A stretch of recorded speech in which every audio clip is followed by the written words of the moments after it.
A'udzu billahi minasyaitonir rajim. Bismillahirrahmanirrahim. Alhamdulillah wassalatu wassalamu ala sayyidina Rasulillah wa ala alihi wa sahbihi wa man wala wa la haula wa la quwwata illa billah. Amma ba'du. Assalamualaikum warahmatullahi wabarakatuh. Bersyukur pada Allah Subhanahu wa taala atas limpahan rahmatnya, limpahan karunia-Nya pada kesempatan pagi hari ini. Allah masih memberikan kita kesempatan untuk bersama-sama mengumpulkan bekal amal ibadah amal soleh guna menghadap hari di mana layak kaum malum wala babur illa man Allah bi qalbin salim. Harta anak tidak ada arti dan nilainya kecuali orang yang mendatangi Allah Subhanahu wa taala dengan hati yang selamat. Para jemaah sekalian, sudah menjadi keniscayaan bagi seorang muslim untuk mendasari apa yang mau dia lakukan dan apa yang mau dia kerjakan dengan yang namanya ilmu. Imam Bukhari dalam kitab sahihnya di pembahasan tentang kitabul ilmi belum menyebutkan babun al-ilmu qabla al-qawli wal amali. Ilmu itu sebelum ucapan dan sebelum perbuatan. Sudah menjadi kesepakatan para ulama bahwa amal ibadah tidak akan diterima oleh Allah Subhanahu wa taala kecuali kalau dilakukan dengan ikhlas dan sesuai dengan tuntunan syariat. Sebentar lagi kita akan kedatangan satu momen istimewa, Idul Adha. Kalau kita melihat literasi para ulama ketika membahas tentang sholat sunnah secara urutan, ternyata yang lebih afdal itu sholat Idul Adha, baru yang kedua Idul Fitri. Karena kalau Idul Fitri ya setelah sholat Id sudah selesai, tidak ada apa-apa lagi. Kalau Idul Adha itu memang syiarnya banyak. Jika setelah sholat pun itu nanti masih ada satu ibadah yang sangat besar dan sangat agung dalam Islam yang namanya at-tadhiyah, berkorban, menyembelih udhiyah, menyembelih binatang korban. Nah, di sini yang perlu kita garis bawahi bahwa berkorban ini adalah sebuah ibadah. Artinya kalau sebuah ibadah berarti harus kita jalankan sesuai dengan tuntunan syariat. Sehingga tidak boleh kita pahami berkorban hanya sebagai satu rutinitas tahunan, orang makan daging berbeda dengan biasanya yang secara kadar mungkin lebih banyak hari makan, hari minum, tidak hanya sekedar itu. Ini adalah sebuah ibadah yang ada tuntunannya. Ini mengharuskan kita untuk mengilmui tentang berkorban itu sendiri, yang insya Allah pada pagi hari ini kita akan berdiskusi, akan membahas bersama hukum fikih terkait dengan berkorban. Yang pertama, berkorban itu sendiri yang dalam bahasa Arabnya adalah tadhiyah, adalah menyembelih binatang tertentu guna mendekatkan diri kepada Allah Subhanahu wa taala dari mulai Yaum Nahar, yaitu tanggal 10 bulan Dzulhijjah, sampai akhir hari Tasyrik tanggal 13 bulan Dzulhijjah. Itu adalah berkorban. Secara umum berkorban ini masyhur artinya disyariatkan. Dalilnya ada dari Al-Quran, ada dari As-Sunnah. Dari Al-Quran firman Allah Subhanahu wa taala, "Fasholli li rabbika wanhar." Fasholli li rabbika wanhar ada sekitar mungkin lebih dari 5 tafsiran. Apa artinya? Yang salah satu tafsirannya adalah fasholli sholatal Id wanhar hadiyaka atau udhiyataka. Fasholli artinya sholatlah sholat Id, wanhar dan sembelihlah binatang korban. Ini dalil dari Al-Quran. Adapun dalil dari As-Sunnah, baik perkataan Nabi SAW, beliau SAW mengatakan, "Ma'amila bima Adam yawman nahri min amalin afdala wa ahabba ilallahi min iraqatil jima'." Tidaklah seorang anak manusia melakukan satu amal kebaikan di tanggal 10 Yaumun Nahar dia lebih dicintai oleh Allah Subhanahu wa taala melebihi menumpahkan darah, alias melebihi berkorban. Dan beliau sendiri juga melakukan ibadah korban ini. Dalam hadis diriwayatkan bahwa Rasulullah SAW di kabsyaini amlahaini aqranaini, Nabi SAW berkorban dengan 2 kambing yang berwarna putih lagi bertanduk. Dzabahahuma biyadihi, Nabi menyembelih keduanya dengan tangan beliau sendiri. Jadi secara umum ya berkorban adalah satu ibadah yang disyariatkan. Nah, yang disyariatkan ini kan masih global. Hukum spesifiknya apa berkorban? Mayoritas ulama mengatakan berkorban hukumnya sunnah. Berkorban hukumnya sunnah. Karena dalam hadis dikatakan idza ra'aitum hilala bil hijjati wa arada ahadukum ayyudhi. Kalau sudah masuk bulan Dzulhijjah, sedangkan salah satu di antara kalian ingin ini kan berarti sesuatu yang dipasrahkan pada keinginan masing-masing mukallaf. Ini kalau ingin itu kan berarti tidak ada sebuah paksaan, artinya ini hukumnya sunnah. Abu Hanifah mengatakan hukumnya wajib. Kenapa? Karena ada juga riwayat yang mengatakan man wajada sa'atan falam yudhi fala yaqrabanna musallana. Yang memiliki kelonggaran harta sedangkan dia tidak mau berkorban, maka jangan sekali-kali dia mendekati mushola. Ini yang oleh beliau dikatakan, oh ini berarti ini sangat tekankan sekali, bahkan ini hukumnya wajib. Tapi mayoritas ulama tetap mengatakan hukumnya adalah sunnah. Nah, sunnah di sini, bapak-bapak ibu sekalian, ada sunnah itu istilahnya sunnah kifayah, ada sunnah ain. Jadi berkorban itu sunnah muakkadah. Nah, sunnah muakkadahnya bisa menjadi sunnah kifayah, bisa menjadi sunnah ain. Arti dari sunnah kifayah adalah ketika dilakukan oleh satu orang yang memenuhi syarat itu sudah bisa mewakili yang lainnya. Adapun sunnah ain, yang kesunahan tersebut terkait sama personal itu. Berkorban dihukumi sebagai sunnah kifayah bagi satu keluarga. Artinya satu keluarga kalau sudah ada satu yang memenuhi syarat. Memenuhi syarat di sini berarti dia muslim, balik, berakal dan mampu. Mampu di sini artinya mampu membeli binatang korban setelah dihitung kebutuhan dia dan keluarga dia, hari raya, hari-hari tasyrik plus malamnya. Artinya kalau budgetnya berapa, anggaran keluarga 4 hari 4 malam itu, kalau masih ada kelebihan dan cukup digunakan untuk membeli binatang korban, maka dia dikatakan sebagai orang yang mampu. Sekali lagi, satu keluarga itu nanti kalau diwakili satu orang yang memenuhi kriteria, maka kesunahan tersebut sudah gugur dari keluarga yang lainnya. Arti sudah gugur artinya keluarga yang lainnya kalaupun tidak berkorban, maka sudah tidak terkena kemakruhan lagi, tidak terkena hukum kemakruhan lagi. Ini. Nah, pertanyaannya yang pertama, apa yang dimaksud dengan satu keluarga di sini? Yang dimaksud dengan satu keluarga di sini setidaknya ada 3 definisi atau 3 perbedaan pendapat. Yang pertama, ada yang mengatakan satu keluarga di sini ada kerabat nasab, baik itu dari laki-laki ataupun perempuan. Berarti masuk di dalamnya saudara kandung, saudari kandung, atau paman, bibi, itu masuk di dalamnya. Satu sudah melakukan, yang lainnya terwakili. Ini pendapat yang pertama. Pendapat yang kedua, yang dimaksud dengan satu keluarga adalah yang tertanggung nafkahnya oleh satu orang.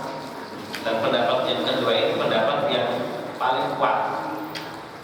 Artinya berarti saudara-saudari nggak masuk kriteria, karena saudara-saudari tidak wajib ditanggung nafkahnya. Paman bibi nggak masuk yang diwakili karena tidak tertanggung nafkahnya oleh yang berkorban.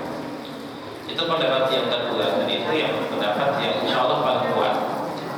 Sedangkan yang ketiga, dimaksud dengan satu keluarga adalah yang tinggal satu atap meskipun tidak ada hubungan nasab. Ini pendapat yang paling lemah. Nah, itu yang pertama. Artinya kalau sudah dilakukan oleh satu orang yang memenuhi kriteria, maka bagi orang lain yang senafkah atau yang ditanggung nafkahnya oleh satu orang yang sama, maka kesunahan ataupun kemakruhan karena tidak berkorban itu sudah gugur.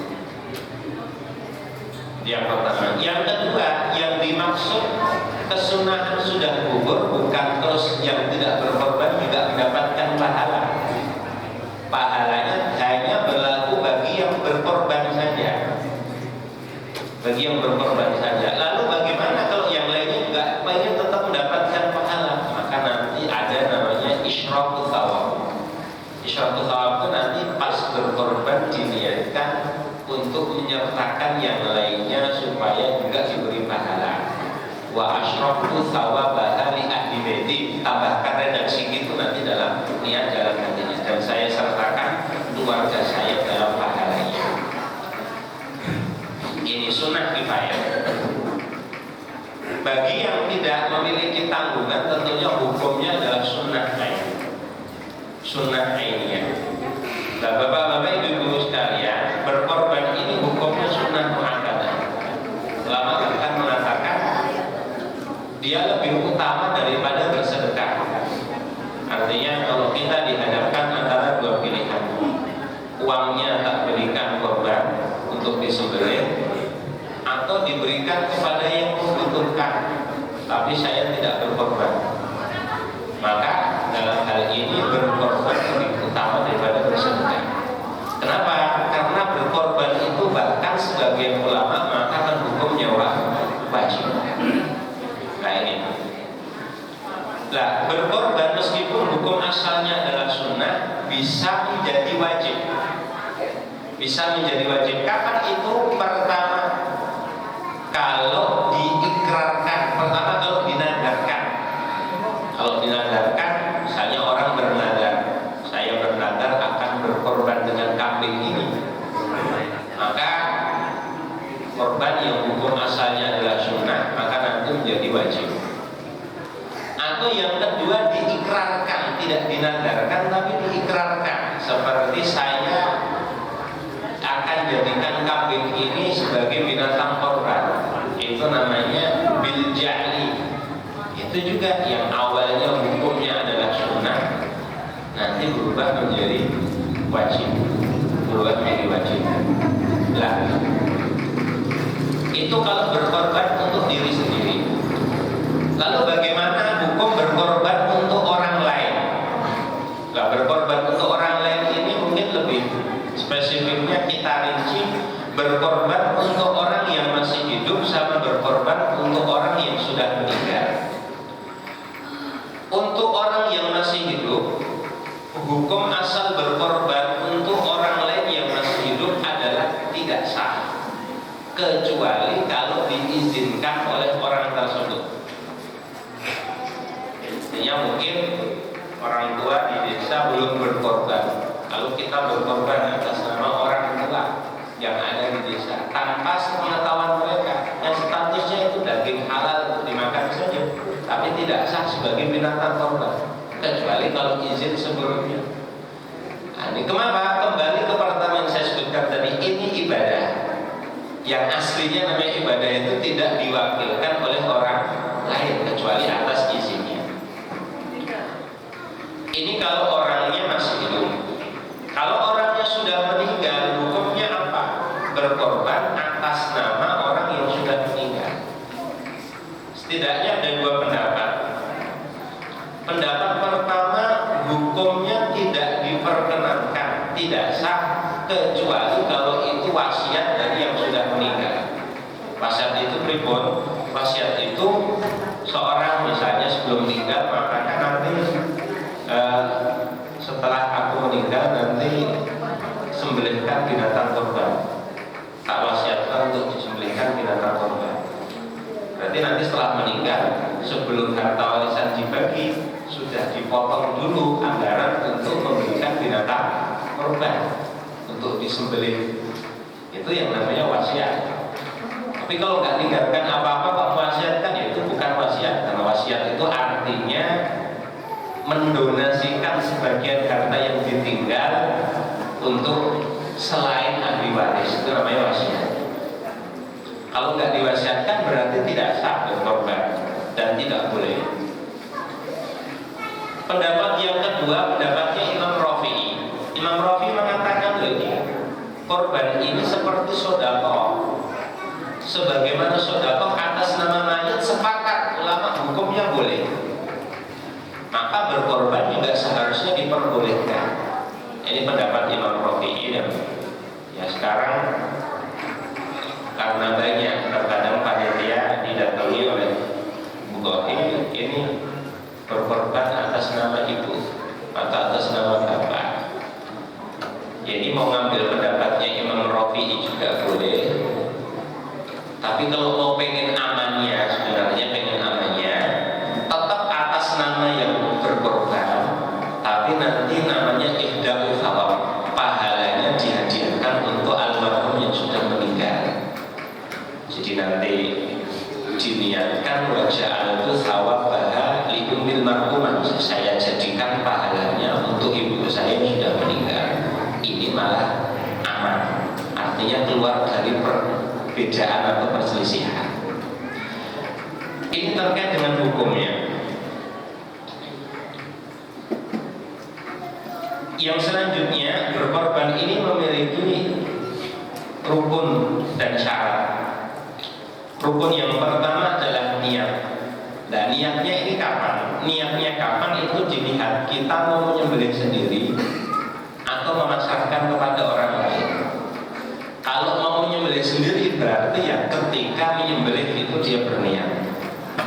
Tapi kalau ingin dipasrahkan kepada orang lain, seperti misalnya kepada panitia, maka mewakilkan penyembelihan sekaligus mewakilkan niat itu hukumnya boleh. Sehingga nanti kalau sudah diwakilkan kepada panitia itu sudah dianggap berniat. Keporo mungkin misalnya terkadang kan karena saking banyaknya binatang korban, pas menyembelih itu ikrarnya salah. Harusnya ini untuk korbannya si fulan, salah disebutkan, malah disebutkan namanya syukuran, itu sudah nggak mempengaruhi. Kenapa? Karena pas masrahkan ke panitia sudah niat. Jadi itu nanti yang dianggap. Nah ini babakan niat. Lah, menggabungkan niat, orangnya belum diakikahi dulu pas lahiran, juga ngepasi korban. Boleh nggak menyembelih 1 ekor kambing sekaligus niatnya korban dan akikah? Ada 2 pendapat. Yang pertama pendapatnya Imam Ibnu Hajar mengatakan tidak sah dua-duanya. Sambil menyembelih kambing niatnya korban sekaligus akikah, yang korbannya nggak sah, akikahnya juga tidak sah. Ini pendapatnya Ibnu Hajar. Pendapatnya Imam Romli boleh dan sah kedua-duanya, karena toh itu sama-sama ibadah yang wujudnya penyembelihan, sama-sama ibadah badaniyah maliyah, ibadah badan sekaligus ibadah harta. Berarti digabungkan hukumnya boleh. Nah, ini kalau itu ya berarti nanti kalau punya kelonggaran finansial hati-hatinya sendiri-sendiri saja. Tapi kalau tidak mau ngikutin pendapatnya Imam Romli juga saya rasa tidak masalah. Nah ini. Lah, niatnya itu sendiri seperti apa? Nah, tadi berkorban itu kan bisa sunnah, bisa wajib, bisa menyembelih sendiri, bisa menyembelih untuk orang lain, bisa 1 ekor kambing, bisa berkongsi sapi ataupun unta. Ini kan nanti niatnya itu kan, padahal niat itu kan Nabi mengatakan innamal a'malu binniyat, keabsahan amalan tergantung daripada niatnya. Nah, kalau korban yang biasa, ya korban yang sunnah dan disembelih sendiri, maka ketika menyembelih nanti harus diniatkan di dalam hati, nawaitu sunnatal udhiyati taqarruban ilallah ta'ala. Ini kalau menyembelih sendiri untuk dirinya sendiri 1 ekor kambing atau 1 ekor sapi, tapi untuk 1 orang.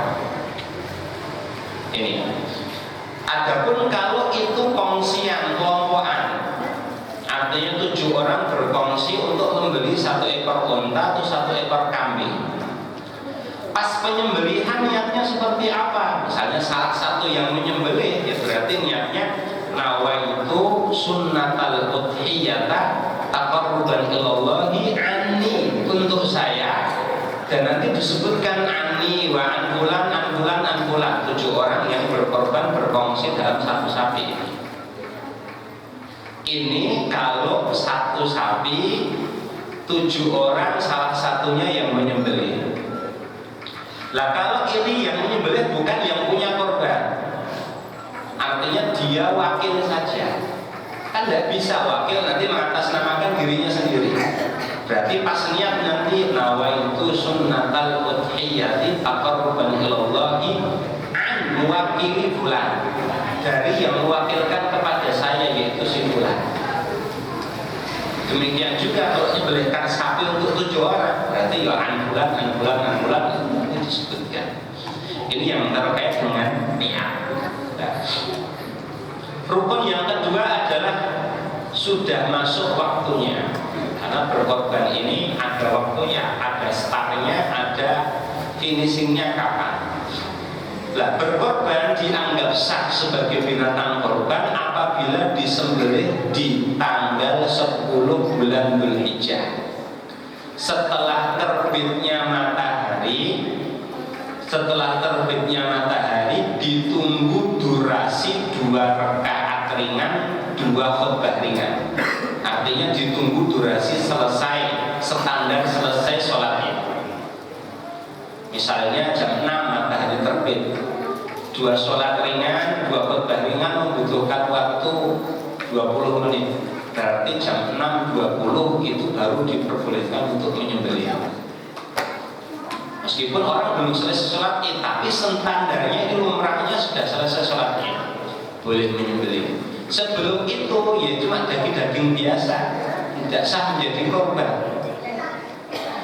Lebih utamanya lagi kalau ditunggu setelah terbitnya matahari sampai matahari meninggi seujung tombak, ditambah durasi 2 rakaat dan 2 khutbah ringan.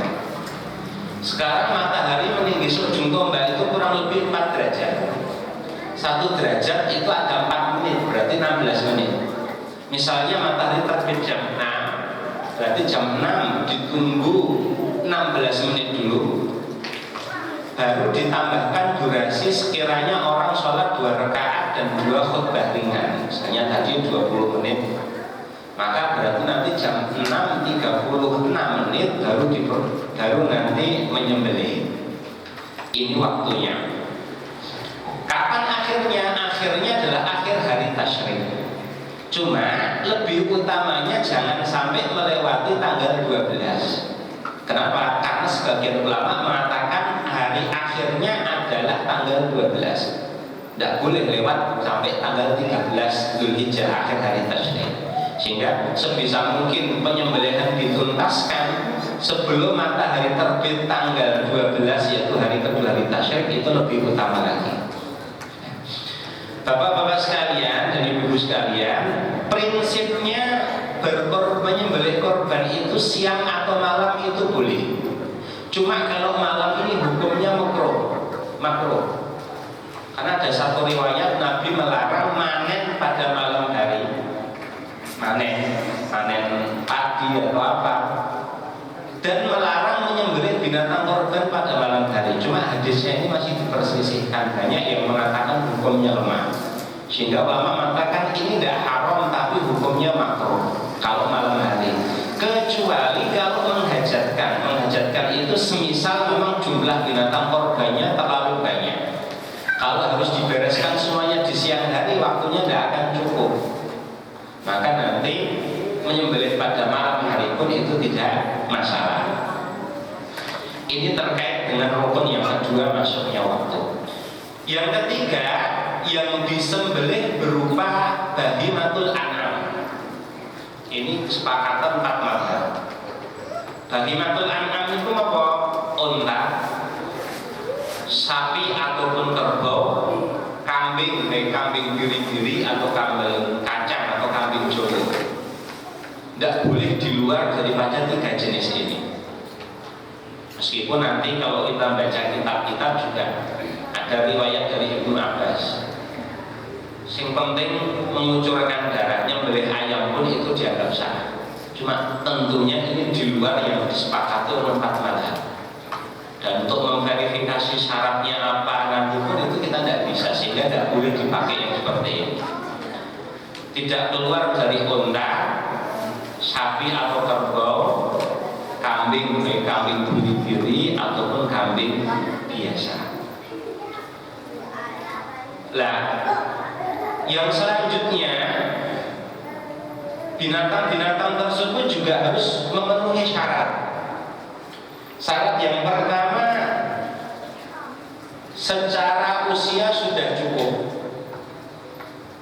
Kalau unta syaratnya genap 5 tahun, masuk tahun ke-6. Kalau sapi genap 2 tahun, masuk tahun ke-3. Kalau kambing dibedakan antara biri-biri sama yang kambing biasa. Kalau biri-biri 1 tahun, genap 1 tahun, masuk tahun kedua sudah sah, namanya jazaan. Atau bahkan belum 1 tahun pun, yang penting sudah poel dan usianya sudah 6 bulan, ini juga sudah sah, namanya jazaan.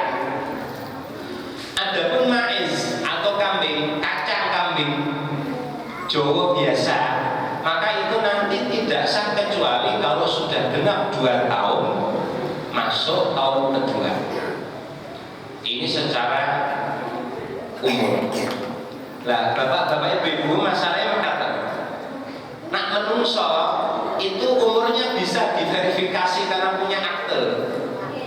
Tapi kalau unta, kambing sama sapi ini kan tidak ada. Padahal itu syarat sah. Lah terus gimana? Nah, ini ulama mengatakan, kalau kambing tersebut dipelihara sendiri oleh yang menjual, dan yang menjual ini orang yang terpercaya, maka sekedar berpatokan dengan apa yang dikatakan penjual itu sudah cukup. Tapi kalau dia tidak tahu, tidak memelihara sendiri, atau memelihara sendiri tapi kok dikira ini dirasa orangnya bukan orang yang terpercaya, maka harus kembali kepada orang yang berpengalaman dalam dunia yang seperti ini. Nanti dia mengatakan, oh ini insya Allah sudah cukup secara usia, maka itu bisa dijadikan sebagai patokan. Nah, bapak-bapak ibu sekalian, di sini binatangnya boleh pejantan, boleh betina. Jadi mau akikoh, mau udhiyah itu tidak disyaratkan harus pejantan. Betina pun itu juga boleh, tidak masalah, sah-sah saja. Yang penting secara usia itu memenuhi syarat. Bahkan termasuk kambing, apa itu kambing yang sudah dikebiri, sanglir atau apa itu namanya, itu juga sah. Bahkan Nabi pernah, kok itu dalam hadis bahwa Rasulullah bikab syari mawjuhata ini, Nabi pernah berkorban pakai 2 kambing yang sudah dikebiri. Maka ini hukumnya, terkadang masyarakat menganggap ini tidak sah, padahal itu hukumnya sah-sah saja, tidak masalah. Nah, syarat yang kedua, tidak cacat. Nah, cacat, patokan cacat dalam kurban adalah cacat yang mengurangi daging atau berpotensi mengurangi daging, atau kalau mungkin lebih tepatnya yang mengurangi anggota badan yang bisa dikonsumsi atau berpotensi mengurangi anggota badan yang bisa dikonsumsi. Sehingga cacat-cacat yang mengakibatkan kurangnya daging atau yang bisa dimakan, atau berpotensi membuat binatang tersebut menjadi kurus sehingga dagingnya berkurang, maka ini menjadikan binatang korban tersebut tidak sah. Nah, ini cacat seperti apa saja? Yang pertama, kalau binatang tersebut buta, baik satu atau dua-duanya. Kalau satu namanya al-aura. Nanti dalam hadis disebutkan arba'un la tujzi'u fil udhiyah, 4 kriteria yang tidak sah digunakan untuk berkorban. Satu di antaranya al-aurah, yang buta sebelah, artinya satu matanya tidak bisa melihat. Nah, di sini ulama mengatakan lah kalau satu saja tidak sah, apalagi kalau dua-duanya. Ini hukumnya lebih tidak sah lagi. Yang kedua al-arja, yang pincang. Nah, pincang di sini pincang yang sampai membuat binatang tersebut tidak sah adalah pincang yang seandainya dia jalan sama rombongannya mesti karini, mesti dia di belakang karena kakinya cacat. Ini yang menjadikan binatang tersebut tidak sah, namanya arja. Lah ini bahkan kalau pincangnya itu diakibatkan ketika dibaringkan untuk disembelih, maka ini kalau ada yang jadi panitia kedah hati-hati. Sapi-sapi yang bukan sapi jowonan itu kadang yang biasanya di tempatnya diumbar bebas itu teratennya agak aneh. Pas turunkan dari mobil, ampun dirosani. Sing kinten-kinten saged mau, ya kira-kira bisa saja menurunkan. Karena beberapa kali sempat kejadian saya ditanya, Ustaz ini pas diturunkan anjlok lalu kakinya patah, ini kan tidak sah nanti. Nah kalau tidak sah masalahnya sudah di tangan panitia, sudah di tangan panitia yang mana ketika itu diakibatkan oleh keteledoran dan ketidakhati-hatian panitia. Dalam hal ini panitia wajib hukumnya untuk mengganti rugi, mengganti rugi. Termasuk juga kambing tadi betul-betul dicancang, dilepas kalau diumbar gitu saja, nanti tubrukan sumu sama sumu, ada satu yang buta misalnya sampean, itu nanti siapa yang tanggung jawab? Sudah berada di tangan panitia, maka panitia nanti wajib untuk tanggung jawab. Tidak bisa nanti datang ke orangnya lagi, ini pangapunten ya kambingnya cacat, digentos mawon, gentos siapa ya? Panitia yang wajib untuk tanggung jawab. Termasuk yang sakit sehingga kurus, terlihat kurus, ini juga tidak sah digunakan untuk berkorban. Yang tidak bersumsum karena saking kurusnya, ini juga tidak sah digunakan untuk berkorban. Nah ini beberapa ulama menyebutkan yang kudisen atau bisulen ini termasuk cacat yang mengakibatkan binatang korban tidak sah digunakan untuk berkorban. Namanya jarba, namanya jarba. Lah ini kalau banyak, kalau sedikit mungkin masih diperselisihkan. Kalau sedikit masih diperselisihkan. Lah kalau banyak ini ya rata-rata mengatakan oh ini termasuk cacat karena kulit itu termasuk anggota badan yang bisa dikonsumsi. Ini. Tadi kan pakai binatang yang betina boleh. Kalau binatangnya bunting, hukumnya apa? Ini ada khilaf antara ulama. Rata-rata mengatakan hukumnya boleh. Tapi mazhabnya Imam Syafi'i berkorban dengan binatang yang betina dalam kondisi hamil hukumnya tidak sah. Hukumnya tidak sah. Karena kehamilan tersebut berpotensi mengurangi daging si induknya, maka dianggap hukumnya tidak sah. Jadi nanti untuk kehati-hatian yang penting jangan, supaya keluar dari perbedaan. Termasuk yang telinganya terpotong. Terpotong di sini, terpotong sampai terpisah. Kalau sekedar robek saja tapi masih nyambung, ini hukumnya masih sah. Tapi kalau terpotong sampai ada yang berkurang meskipun sedikit, maka ini hukumnya tidak sah digunakan untuk berkorban. Tapi mazhabnya Imam Abu Hanifah yang penting tidak lebih dari sepertiga yang terpotong atau yang hilang, maka hukumnya tetap diperbolehkan. Nah ini syarat binatang yang dijadikan untuk korban. Lah, orang berkorban itu kan lebih baik berkorban dengan yang paling istimewa. Lah, keistimewaan itu ada patokannya. Ada patokannya. Yang pertama, kalau dari sisi keenakan daging, Dari rasa dagingnya yang utama yang pertama kambing, baru nanti sapi, baru nanti unta. Makanya nanti kalau di fikih 1 ekor kambing lebih utama daripada 1/7 sapi atau 1/7 unta. Karena pertama menang enak dagingnya, yang kedua ibarat kata darahnya diambil sendiri, nggak dibagi-bagi. Kalau dari sisi kuantitas atau jumlah daging, ya unta yang pertama, sapi yang kedua, baru nanti kambing yang ketiga. Kalau dari sisi warna, maka yang warna putih itu yang paling afdol. Putih, kuning, terus coklat, kemerah-merahan, baru hitam. Ini dari sisi warna. Dari sisi kelamin, laki-laki atau pejantan lebih utama daripada betina, kecuali kalau pejantan tapi sering kawin. Ini diutamakan malah yang betina, karena kualitas dagingnya turun.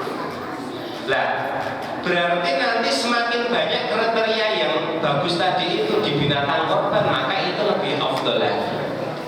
Misalnya kambing, yang milih kambing yang bertanduk, yang gemuk, warna kulitnya putih, misalnya itu lebih utama. Kalau misalnya unta, ya unta yang gemuk, pejantan, yang warna yang putih, itu paling utama. Sapi pun kalau ada juga yang seperti itu.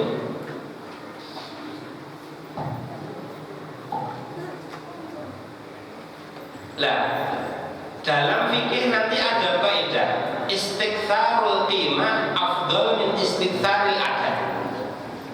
1 tapi berkualitas lebih baik daripada 2 tapi kualitasnya biasa.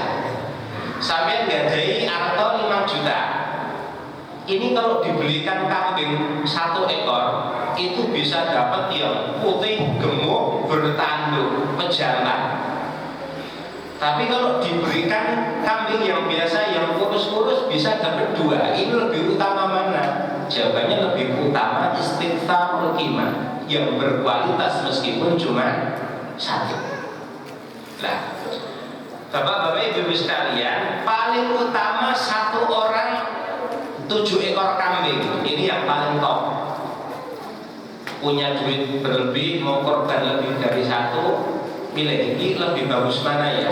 Kambing tak jumlahkan 7, atau nanti unta, atau nanti sapi. Lebih utama kambing 7 ekor. Nah, nggak ada atau. Baru 1 orang 1 ekor unta, itu di bawahnya.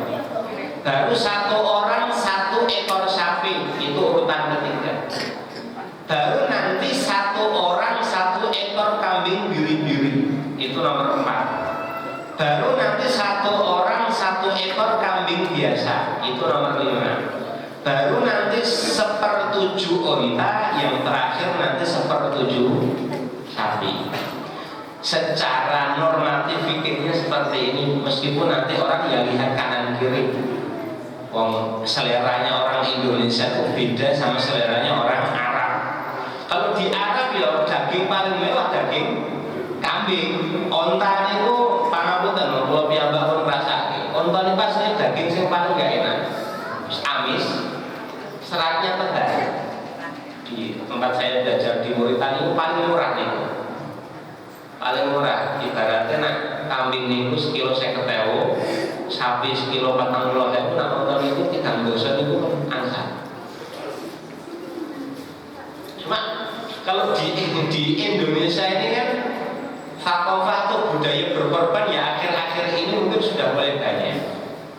Tapi di perkotaan, kalau di desa-desa sampai ke Gunung Kidul, sampai ke Mundipri, ke Purwodadi, kemana kan itu. Jadi daging itu sangat berarti sekali, sehingga ya meskipun secara normatif itu 1 ekor kambing itu lebih utama daripada 1/7 sapi, ini kita kayaknya menghajatkan daging itu lebih banyak, meskipun secara kualitas mungkin di bawah. Sehingga ya monggo kalau nanti mau dibelikan sapi 7 orang itu juga nggak apa-apa, karena pertimbangan supaya daging yang bisa dibagikan lebih banyak. Seperti itu. Nah, kuotanya berapa? Kuotanya kalau untuk onta atau sapi itu bisa untuk 7 orang atau 7 perwakilan keluarga atau 7 kebutuhan. 7 perwakilan keluarga ya tadi masing-masing keluarga ini ada yang ikut iuran. Jumlahnya sudah sampai 7 itu boleh, tidak apa-apa. 7 kebutuhan, nah ini 7 kebutuhan ini maksudnya apa? Nah 7 kebutuhan itu misalnya 1 ekor kambing, 1 orang atau mungkin 4 orang ngambil jatah untuk korban. 4 orangnya bukan untuk korban tapi untuk akikoh. Wah, ini saya punya kebetulan baru melahirkan anak belum tak akikoi, sudah tak akikoi pakai 1/7 sapi atau 1/7 onta, ini juga hukumnya boleh. Ini hukumnya boleh. Bahkan 1 orang 1 ekor sapi dengan 7 kebutuhan boleh. Korban iya, akikoh iya, kena dampas haji juga iya. Dikumpulkan dalam 1 ekor sapi itu 1 ekor onta, itu juga hukumnya diperbolehkan.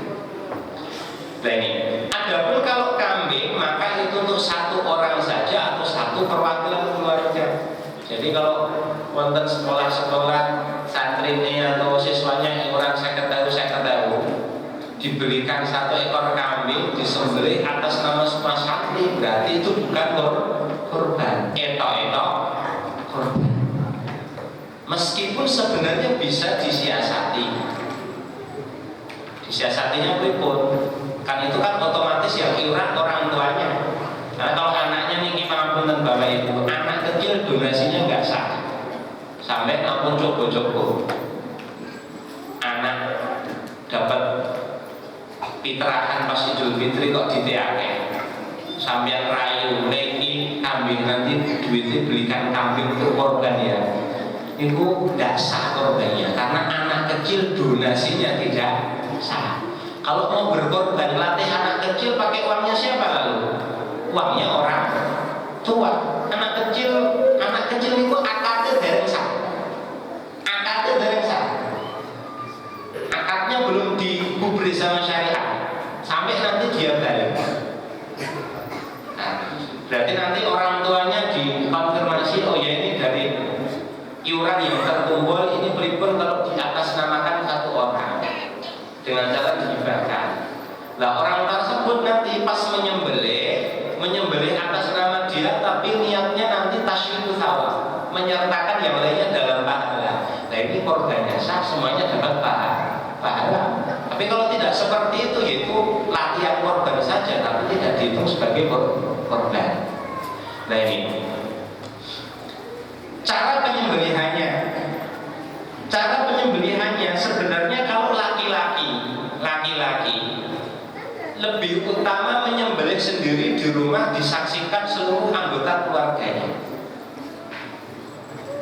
Adapun perempuan atau laki-laki tapi buta, atau laki-laki tapi nggak terbiasa untuk menyembelih, karena ada orang-orang yang nggak terbiasa, ibaratnya pitik saja nggak pernah menyembelih, ini dikasih apa?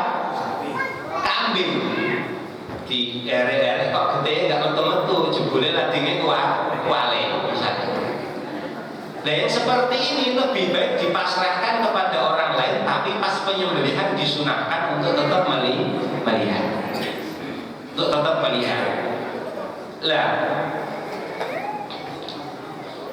Lah itu nanti ada beberapa sunnah yang perlu diperhatikan. Yang pertama, bagi yang ingin berkorban, sejak mulai masuk Dzulhijjah dimakruhkan untuk memotong kuku ataupun bulu yang ada di anggota badannya.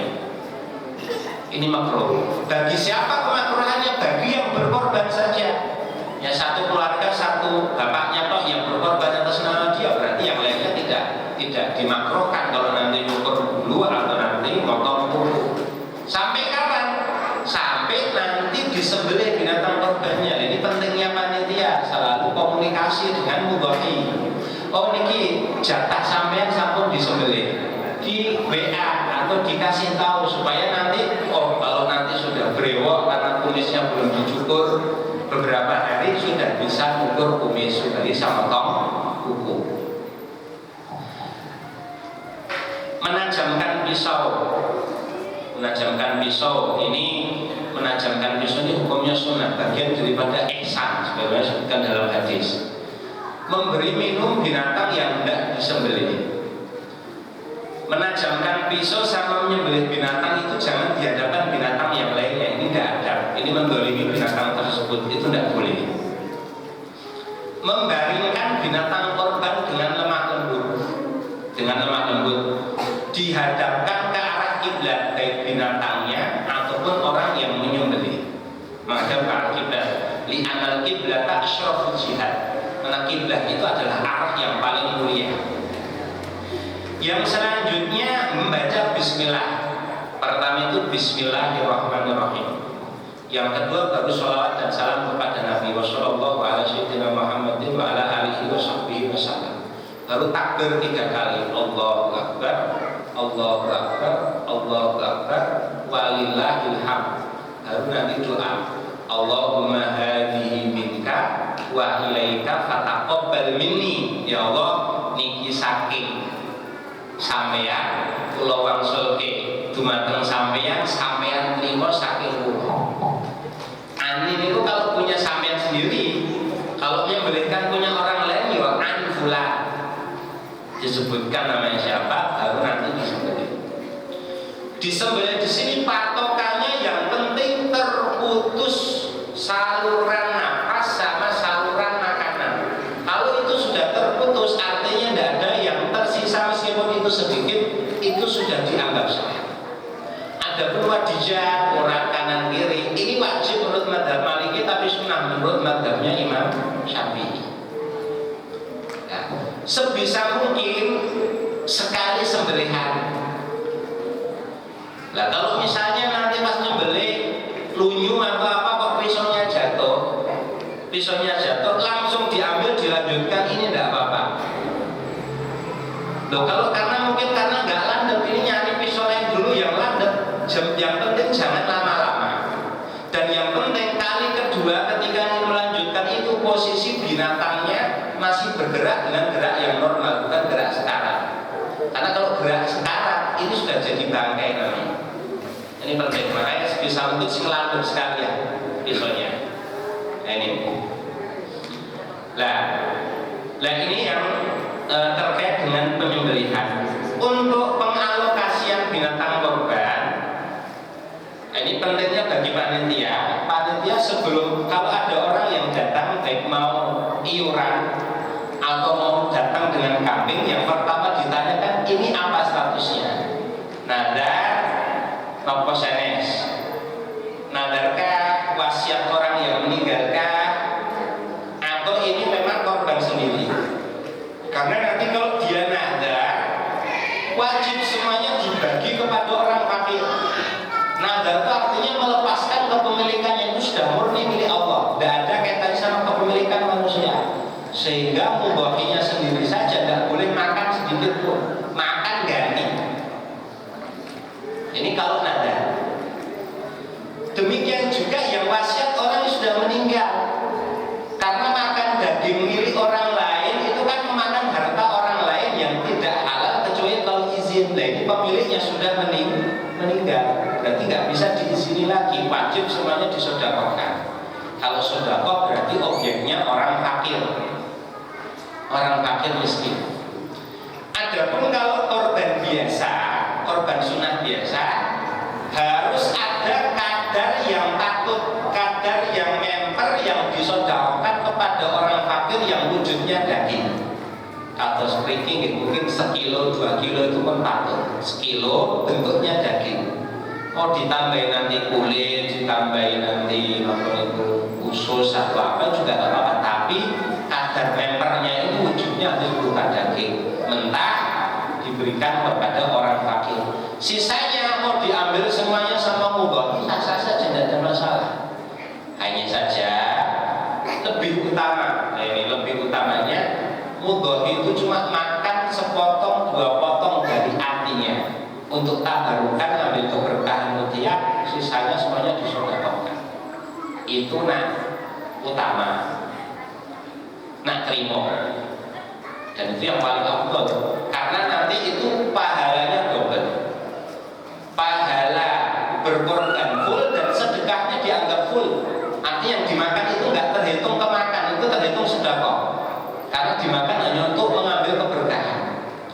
Kalau tidak, yang di bawahnya diambil sepertiga untuk mudhohi, sisanya semuanya disedekahkan. Itu level yang kedua, di bawah yang pertama. Nah, boten protelu sepertiga disedekahkan, sepertiga dimakan sendiri, sepertiga dihadiahkan. Bedanya sedekah sama hadiah apa? Kalau hadiah tidak mesti untuk orang fakir, orang kaya. Kayak Pak Deni, boleh yang sebenarnya nggak masuk kriteria fakir. Perbedaan yang kedua, kalau orang fakir itu bebas, mau di apapun itu bebas. Ada orang fakir dapat kulit, misalnya 10 kulit, dapat daging misalnya 20 kilo apa-apa, KR, takdur sama menjual bakso, sah-sah saja kalau orang fakir. Tapi kalau bukan orang fakir, dapat daging korban hanya boleh dimakan sendiri, atau disedekahkan, atau disuguhkan untuk orang. Dijual nggak boleh. Dijual nggak boleh. Nah, ini sekaligus mungkin nanti solusi. Kalau ada kulit yang lumpuh, daripada dipotong sedikit-sedikit juga nggak bakal komen, mending langsung dicarikan satu orang fakir. Carikan satu orang fakir, dikasihkan semuanya ke orang tersebut, supaya nanti bisa dijual. Jangan panitia yang menjualkan. Panitia itu tidak memiliki. Panitia itu akadnya wakil. Wakil itu suni itu loh, tidak punya hak untuk menjual. Kalau menjual hukumnya nggak sah, karena menjual barang yang bukan miliknya. Loh, kalau mudhohi yang menjual, mudhohinya juga sah, tidak sah untuk menjual. Kenapa? Ada hadis yang melarang. Satu-satunya yang boleh menjual siapa? Orang yang fakir. Kenapa? Karena perpindahan kepemilikan dari mudhohi, perpindahan daging atau kulit dari mudhohi kepada orang fakir itu perpindahan kepemilikan. Sehingga kalau sudah dipegang sama orang fakir, itu statusnya bukan lagi korban, sudah milik dia. Dia mau jual, dia mau apa, itu sah-sah saja. Tapi syaratnya orang fakir. Yang selanjutnya, bolehkah memberikan binatang korban kepada non-muslim? Madzhab Syafi'i, karena ini ibadah.